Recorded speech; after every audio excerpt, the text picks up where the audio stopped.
আমি একমাত্র ব্যক্তি ছিলাম যে মাথার উপরে পাগড়ি নিয়ে জাতীয় সংসদে বসেছিলাম। আমার এই পাগড়ি দেখে হয়তো অনেক রামবামদের মাথা খারাপ হয়ে গেছে যে পাগড়ি পরে সংসদে বসেছে। এটা সম্মান আপনারা দিয়েছেন।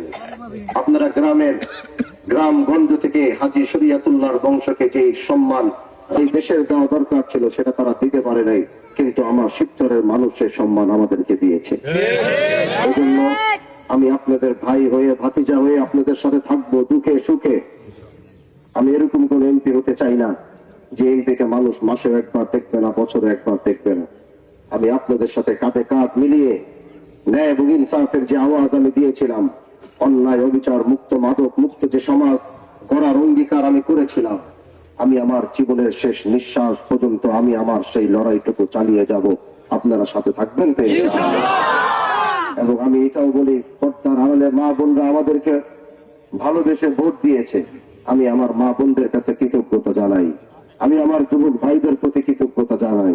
আমি আমার সাদা দাড়িওয়ালা মুরব্বী চাচাদের উপরে কৃতজ্ঞতা জানাই।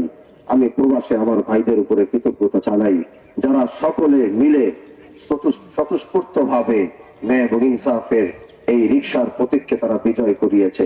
আমি যে কমিটমেন্ট গুলো করেছিলাম, আমি আল্লাহকে বলেছি, আল্লাহ আমি যে যতগুলো কথা বলেছি এটার থেকে কম যেন না হয়, পারলে এর থেকে যেন বেশি করতে পারি, সেই তৌফিক তুমি আমাকে দান করবা। এজন্য প্রিয় ভাইরা আমার, আমি আপনাদের হানজালা, আমি আপনাদের ভাতিজা, আমি আপনাদের ভাই, আমি আপনাদের বাহাদুরপুরের হাজী শরিয়াতুল্লাহর বংশের সন্তান। যেভাবে উঠেছেন বসেছেন সেই একইভাবে আমাদের সাথে উঠা বসা করবেন। অন্যায় অবিচার মুক্ত করার জন্য নিজেরা এক একজন প্রতিবাদী কণ্ঠ হয়ে উঠবেন। যেখানেই দেখবেন অন্যায় সেখানে প্রতিবাদ গড়ে তুলুন, যেখানেই দেখবেন অবিচার সেখানে প্রতিবাদ গড়ে তুলুন।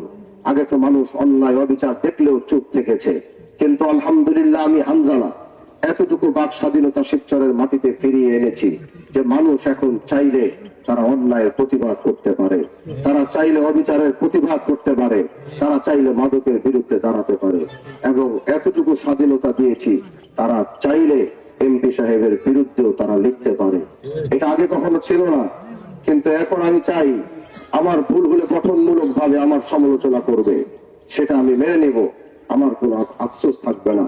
কিন্তু কেউ যদি মিথ্যা রচনা দেখবে, মিথ্যা মানুষের সামনে প্রকাশ করবে, তাহলে হয়তো সেটার দিকে আমি একটু প্রকাশ দিব, যদি কেউ মিথ্যা লেখে। কিন্তু গঠনমূলক সমালোচনা যদি এমপিকে নিয়ে যার লিখতে মনে চায়, কিন্তু সেটা গঠনমূলক হতে হবে। যদি গঠনমূলক হয়, আমি সেই বাক স্বাধীনতা ফেরত দিব। এদেশের মানুষ, এদেশের সাংবাদিকরা আগে কখনো কলম চালাইতে পারে নাই, তারা বিরুদ্ধে লিখতে পারে নাই, আমি তাদেরকে সেই স্বাধীনতাও দিয়েছি, কিন্তু সেটাও হতে হবে গঠনমূলক। আমরা চাই সুন্দর সমাজ, আমরা চাই অন্যায় অবিচার মুক্ত সমাজ, আমরা চাই মাদক মুক্ত এক সমাজ। এজন্যই আমি আপনাদের সাথে থাকবো, পাশে থাকবো। সময় আজকে দিতে পারি নাই, ইনশাআল্লাহ ঈদের পর আবার আসবো।